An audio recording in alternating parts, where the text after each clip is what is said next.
Hi hello welcome to our channel. మీరు చూస్తున్నారు 14 dimensions numerology. నేను మీ astro numerologist Nivas Valmiki. Okay, ఇది ఒక పర్సన్ యొక్క డీటెయిల్స్ ఇలా తీసుకోవాలి. Name Tadepalli Venkata Gangadhar Rao. Calling name అందరూ గంగాధర్ అని పిలుస్తారట. Date of birth 3/5/1984. Time of birth 9:03 PM evening. Place of birth Nemalipuri, Narsaraopet, అంటే నర్సరావుపేటకి సంబంధించిన అంటే నర్సరావుపేట మండలం. Marriage date 30/12/2010. Life partner date of birth 3/11/1986. Children 1 30/11/2011. Children 2 3 4 2014. వీరిద్దరూ కూడా గర్ల్సే. అంటే ఒక పర్సన్కి సంబంధించి మనం చూసేటప్పుడు వారి చిల్డ్రన్స్ బాయా గాళా అనేది మనకు అవసరం లేదు. వారి యొక్క కంప్లీట్ డీటెయిల్స్ కూడా అవసరం లేదు. వారి యొక్క కేవలం డేట్ ఆఫ్ బర్త్ చాలు, అంటే డేటు మంత్ ఇయర్ చాలు అనమాట. ఇవి డీటెయిల్స్. ఇప్పుడు ఈ డీటెయిల్స్ తీసుకొని మనం ఆ యొక్క పర్సన్ యొక్క కంప్లైంట్ డీటెయిల్స్ ఎలా చూడాలి, అసలు అవి చూసేటప్పుడు మనం ఏమేమి మనకి అవి గమనిస్తూ వెళ్ళొచ్చు, ఏ ఏ విషయాలు అనేది చూద్దామండి. వీరి యొక్క రాశి చక్రంలో పుట్టుకతో ఏమైనా దోషాలున్నాయా? ఏంటవి? 3 దోషాలు ఉంటాయి. 1 కాలసర్ప దోషం, 2 కుజదోషం, 3 పునర్పు దోషం. కాలసర్ప దోషం, కుజదోషం అందరు వింటారు. ఏమంటారు? పునర్పు దోషం అంటే ఏంటంటే మనకి ఆ దోషం ఉన్న వాళ్ళకి వివాహము లేట్ అవుతుంది, సరైన లైఫ్ పార్ట్నర్ లభించరు. కొంతమంది మనం చూస్తుంటాం 45 ఏళ్ళు వచ్చిన వివాహం అవ్వదు. వారికి ఖచ్చితంగా పునర్పు దోషం ఉండుంటుంది అనమాట. అయితే ఇక్కడ కాలసర్ప దోషమైనా, కుజదోషమైనా, పునర్పు దోషమైనా కానీ ఇది మనం నెగిటివ్గానే స్వీకరించాలి. మనం దీన్ని భూతద్దంలో చూసి భయపడాల్సినంత విషయం కాదు. ఒక పర్సన్కు ఉండే నంబర్ ఆఫ్ నెగిటివ్స్లో ఇది ఒక నెగిటివ్. అయితే వీరికి ఉందో లేదో చూద్దామండి. వీరి యొక్క రాశి చక్రాన్ని గమనించాలి మనం. వీరి యొక్క రాశి చక్రం అంటే మళ్ళీ మనం సిపి కొట్టగానే భావ పట్టికలోకి వెళ్తాం. ఇక్కడ రాశి చక్రం ఉంటుంది. జనరల్గా మనం తయారు చేసుకున్న దగ్గరే ఉంటుంది. అయితే ఇక్కడ కాలసర్ప దోషం అంటే ఏంటి?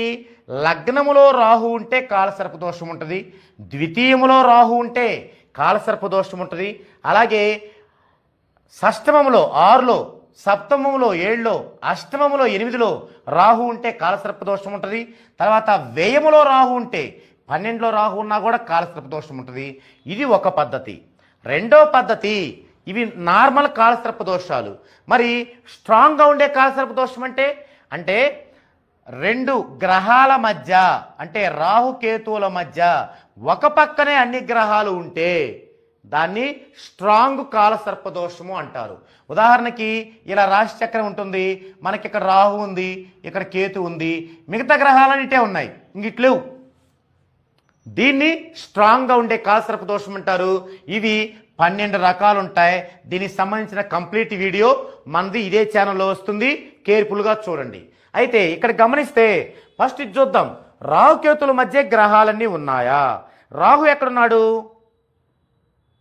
రాహు వృషభములో ఉన్నాడు, కేతువు వృశ్చికములో ఉన్నాడు. ఇక అటు ఉన్నాయి ఇటు ఉన్నాయి గ్రహాలు. సో ఇది లేదు, అంటే స్ట్రాంగ్ కాలసర్ప దోషం అయితే లేదు. ఇక ఇవి చూద్దాం.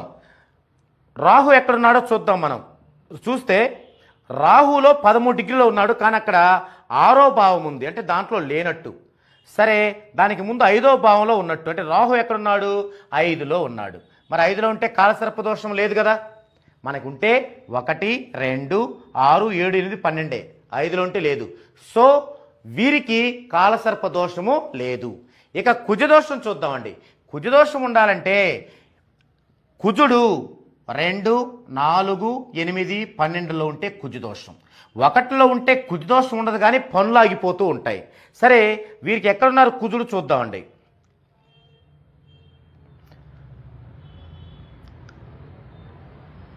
వీరికి కుజుడు ఖచ్చితంగా 12వ భావం ఎడ్జ్లో ఉన్నాడు. ఈ 12వ భావం ఎడ్జ్లో ఉన్నాడు అంటే 11 కంప్లీట్ అయింది, 12వ భావంకి వెళ్ళి. ఎందుకంటే ఇక్కడ మనకి తులాలో 12వ భావం 29 డిగ్రీలు ఉంటే కుజుడు కూడా 29 డిగ్రీలు ఉన్నాడు. అంటే ఇంచుమించు ఎంటర్ అవుతున్నాడు కుజదోషంలోకి. అంటే కంప్లీట్గా కుజదోషం కానప్పటికీ దాని పరిణామాలు ఉంటాయి. ఏముంటాయి? మామూలుగా కుజదోషం ఉంటే ఏముంటుంది? పునర్పు దోషంలాగే ఇంచుమించు.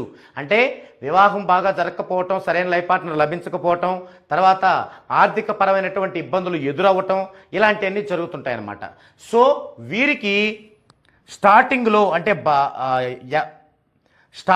అంటే బిఫోర్ మ్యారేజీ ఆర్థిక పరమైన స్ట్రగుల్స్ మొదలవుతాయి ఈ కుజదోషం టచ్ అవ్వడం వల్ల. తర్వాత వివాహానికి సంబంధించి కొన్ని రిస్కులు ఫేస్ చేయాల్సి ఉంటుంది. అంటే లైఫ్ పార్ట్నర్ని ఎంచుకోవటంలో, మ్యాచెస్కి తిరగడంలో కొన్ని రిస్కులు. ఆఫ్టర్ మ్యారేజ్ కూడా ఈ యొక్క ఆర్థిక ప్రభావం చేత వైవాహిక జీవితంలో కొంత డిసప్పాయింట్మెంట్ పొందాల్సి ఉంటుంది. ఇది సూచిస్తుంది. ఇది ఒక నెగిటివ్గా స్వీకరించాలి. సో మనకి -1 వచ్చింది. -1 కుజదోషం ఎంట్రీ ద్వారా -1 వచ్చింది. మరి పునర్పు దోషం ఉందా? పునర్పు దోషం అంటే ఏంటంటే, ఎవరికైనా రాశి చక్రములో శని చంద్రుడు కలిసి ఒకే రాశిలో ఉంటే, ఒకే భావంలో కాదు ఒకే రాశిలో ఉంటే, చూద్దామండి.